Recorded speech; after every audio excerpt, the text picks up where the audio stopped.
Kara Swisher is one of the leading voices and journalists in the US when it comes to big tech and its connection with power and politics. She has covered Silicon Valley and the major players that have made the industry as powerful as it is today. With big tech becoming a major influence in today's political world, it's important to understand where we are and where the industry is going. Now let's hear from Kara herself. Thank you, Kara, and welcome to Deutsche Welle.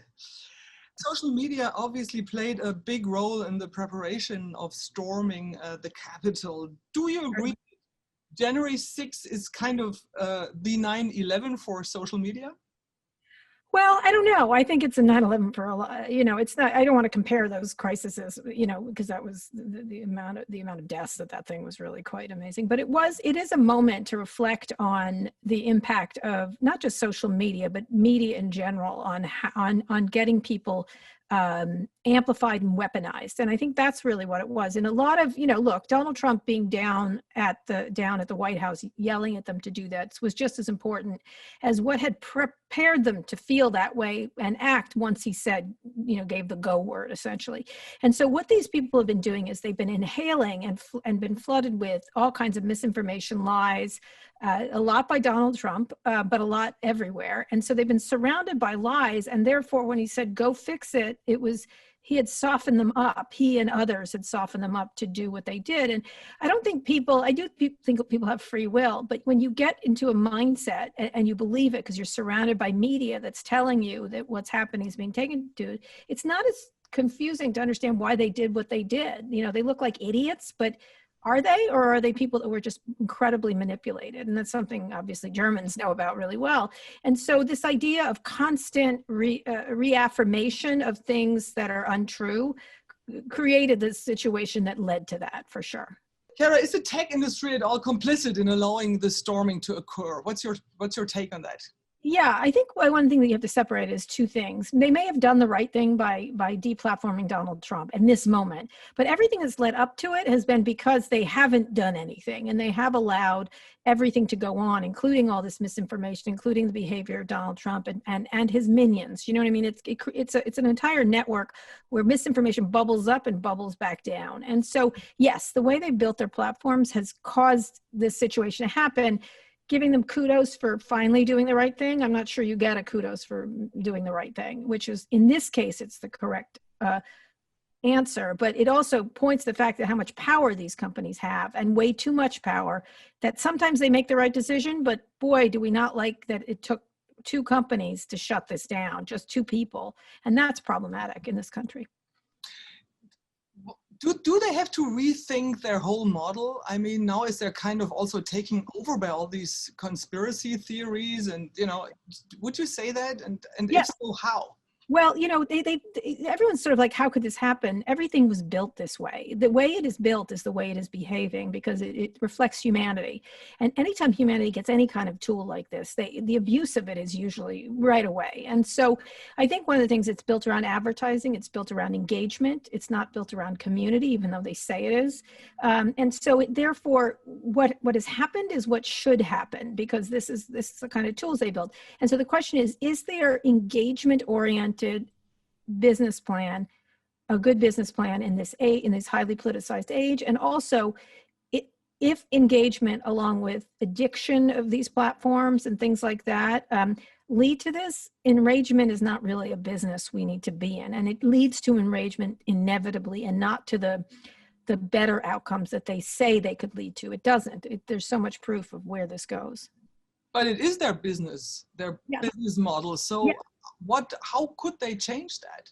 Well, you can imagine, like think about it. The business, TV has a business model of advertising, and you could, you saw the movie Network. You could make it into, if it was the only thing people were getting, and they were getting them individual messages aligned to them, you could see how that could be abused. Well, we have government entities that control the airwaves in some way, and there's lawsuits that happen when you break a rule. And in this case, the internet industry doesn't have any laws governing them, and therefore they can do whatever they want.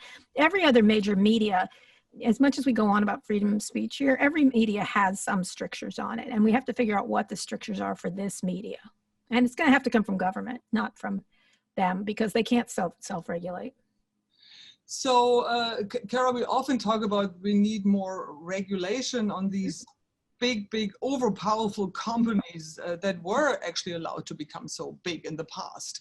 Right. Maybe we can focus or talk a little bit about the mistakes which are happening now. You know, maybe you can give us a couple of examples of where governments need to be taking action right now, that we don't kind of run into the same situation. Right. Well, the European Union has, you know, Margaret Vestager and others have tried on lots of different things, not just around speech, but actually around power. And that's what this is about. Like, let's just be honest. It's like not about speech. All the right wing goes on and on about speech, and they never shut up. That's a fascinating kind of development, is that they talk about being censored and you can't stop listening. They never stop broadcasting. So I think it's an issue of that there's not been any regulation, and the regulation should be around market concentration, market power, because with innovation and the ability to have more companies, you have more voices. It solves the problem. If you don't have two companies in charge, one company in charge of social media, one company in charge of search, one company in charge of commerce, you're going to inevitably lead to abuses. And then the lack of innovation means the lack of voices. And so we need regulation, you know, around privacy. We need regulation around liability for some of these companies, et cetera, et cetera. And so there aren't any rules. That's like in 20 years, there's one rule that helps them. And so I don't mean to say we should get rid of Section 230, which is the one that's always controversial, but we need to reform it because it was done at a time when these explain our international, sorry to interrupt, explain our international audience what that is, Section 230. Section 230 is a law that was part of another act that largely was declared unconstitutional, but not this part of it, which gives broad immunity to internet platforms for third-party material on their, you know, so they're not liable for everything everybody says on Facebook. That would just be put it out of business instantly. Facebook was not in existence when this happened, by the way. It was way before any of these companies. And so it was because that these companies were not really media, but they weren't really platforms. And so how do you protect them from being sued out of business? Well, now they've used that to grow to great proportions and not had enough responsibility around what's on their platforms. And so it suggests you don't have responsibility. And so now we have to sort of move the responsibility back to these very wealthy companies, because each of these companies is now the biggest companies in the world now. They're not nascent. They are powerful. They are the most powerful, the richest. Their owners are the richest people in the world. And therefore the rule has to be rewritten for the reality of the situation today. But they're so powerful. Do you think this will really happen? Well, John D. Rockefeller was powerful. Somehow they got him in, you know what I mean? They rein everybody in. Government is the only solution in this case because, you know, consumer pressure is important, media pressure is important, grassroots activist efforts is important, but the only thing that's going to rein these people in is the government. And you know what? We got rid of AT&T. We hit Microsoft. We got John D. Rockefeller, big oil. The trains. This is something that's, you know, Teddy Roosevelt was a trust buster, and therefore there is a way to do this, and there's a history in this country of doing that. So, to people say they're too powerful, well, you know, so are a lot of people. You just mentioned Margaret Vestager, the EU commissioner. She's probably the most powerful woman in the world when it comes to regulation. If you would be in her shoes for one day, which executive order? Now, what would you do? Like, if you... She's doing all the things. I think sometimes she goes a little far, but that's okay. You know, I think Europe has a very different idea about privacy than the U.S. does. I think First Amendment issues, you can't do a lot of things in the U.S. that she's allowed to do, right? The First Amendment does get in the way with government. You know, it's very clear. Government shall make, Congress shall make no law governing freedom of speech. So, among other things. And so you have to work within those boundaries here. But in her case, she has power in Europe and the areas she's regulating. She doesn't have power in the US. And these companies are largely US-based companies. And so it has to be the US government, not the state governments. California has been trying to has done a privacy bill. California is the one leading a lot of this legislation around all the internet companies, whether it's Uber or anybody else. So it has to come from the U.S. federal government to govern U.S. companies. And even though we're in a global society and these are global companies, they're U.S. companies. And so it has to come from here. So I don't know what else she can do except continue when they move over into her area to regulate them and then maybe set the tone like GDPR did for the rest of the world. What do you expect from the incoming Biden administration regarding these topics we're just talking about? I think it's going to be bipartisan. There's a lot of people knowing that this is a problem. I think there'll be more action. Although, you know, it's interesting. I was waiting for lawsuits, the Justice Department antitrust lawsuits during the Obama administration. Never happened. Bill Barr is the one who who initiated the Google. The FTC in this era is moving against Facebook. Now these take a while to do, but I do see people like David Cicilline and some others on the Hill being really active in terms of figuring out what to do here. And I don't think the Biden administration, I think the Biden administration is, you know, as much as they get all called socialist, they're very centrist. They're very accommodating to the middle. And so I don't expect to see enormous amounts. I think the antitrust lawsuits will go on. There'll be more, there'll be fines, there'll be regulations, et cetera. And that's where you're going to see. I think Trump tried to do it in weird ways, but like attack TikTok, but he didn't really attack because he was so superficial. He just liked to type out executive orders that were badly written. And had no force of law. And so I think it has to be a bipartisan effort by a lot of people to just the way all the other regulations of big companies were. And then that's, and to remove the politics out of it and talk about the body politic of this country and how badly they're hurt by this power. And if we do it in terms of power and not partisanship, everybody gets that. There's not a Republican or Democrat that doesn't understand too much power in the hands of too few people leads to abuses, no matter how nice those people are. You know, and usually they're not so nice. Some of them aren't so nice. Why was Chancellor Angela Merkel wrong about banning Trump on Twitter? You know, I think I was surprised by that. I'm not sure. It was really odd because I was like, you know, he lies almost incessantly. He's using a forum, not a public forum, a private forum. I'm not sure. That was, you know, look, Twitter and Facebook are private companies. They can do whatever they want. For some reason, I think she thinks they're the public square, and they're not. They're private money-making companies, and they can do whatever they please. I think what she was talking about was that newsworthy figures deserve to be heard all the time. But, you know, what I always said about Donald Trump, I'm like, it's not like he lived in a house, you know, where downstairs there was a podium that reached every media outlet in the world. This guy had plenty of chances to do that. And in this case, he just violated the rules of several different companies one too many times. I don't think it's more complex than that. Why did she say that? What do you I think? know. I don't know. You ask her. I want to ask her. I didn't even understand it. I don't think she was. I think she thinks they're the public square, and that's what she was talking about. Don't shut down the public square. I'm like, sure, don't. It's not shut down. The public square is not shut down. Donald Trump is shut down on Twitter and Facebook at a time of crisis because he was fomenting sedition, you know, and inciting violence. Very bright red line. I wondered what she said if he had said something about pornography, child pornography or something like, oh no, let's leave that up too. Like he violated rules of their platform multiple times, and then he did it at the very wrong time again. And they had it. They had given him huge amounts of space to make mistakes, and he continued to abuse that privilege.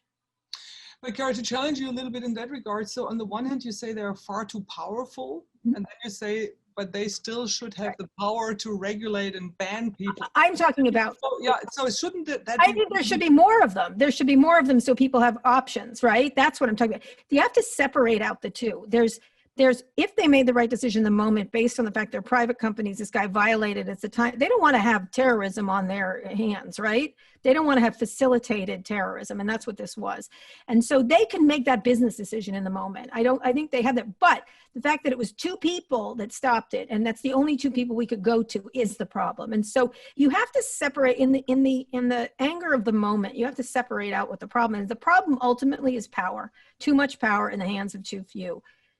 That said, they did the right thing. You know what I mean? It's hard to I don't know. It's that, but they're the only people we could go to. If there were dozens of places, it wouldn't have had the impact, but it was one place, right? And so that's the problem, is one or two people, Mark Zuckerberg and Jack Dorsey, in this case, it was someone else at Twitter, had the power to shut something down. That's scary to anybody who thinks about power. Thank you. Last kind of a question. I mean, you are a journalist yourself. And you know that you've experienced that yourself, I'm sure. This country here is like, people are living really in two worlds. I mean, I've never seen this country being not only so divided, but I mean, when I talk to people, they have totally different information and takes. Yeah. what does all that mean for democracies? I think we were together before. We weren't. I don't think we were. I think that's, people talk about that a lot. I'm like, it's just, what's happened is a lot of people have bad information diets, right? And we used to have 3 networks, and that was what everybody consumed, right? By the way, those 3 networks were run by 16 men on the Upper East Side of New York, all of whom were white and rich. So I'm not so sure that was great, right? In this case, it's bad information diets is what's happening. And so just like our obesity crisis, people are eating bad food, they're fat, and they're dying of hypertension or whatever, or diabetes or this and that. So I do think you think we were more together than we were.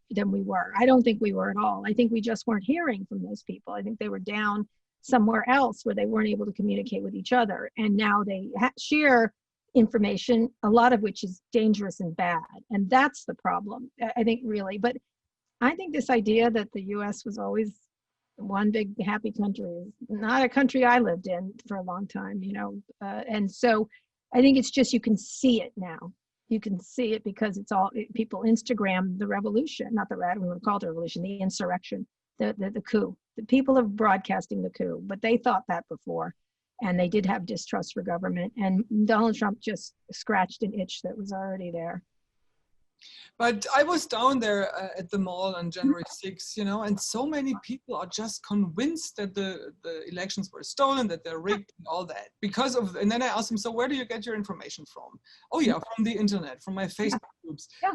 That's new, right? I mean, yes, they just they were passing it, yes, because now it looks like it's on a screen, and therefore it's more believable, right? Instead of just hearing among your friends and this and that. Yeah, they're overwhelmed with misinformation and disinformation, both, and that's and malevolent players trying to manipulate them. But again, propaganda hasn't changed in hundreds of years. This is propaganda on steroids is what it is. And that's what you're seeing.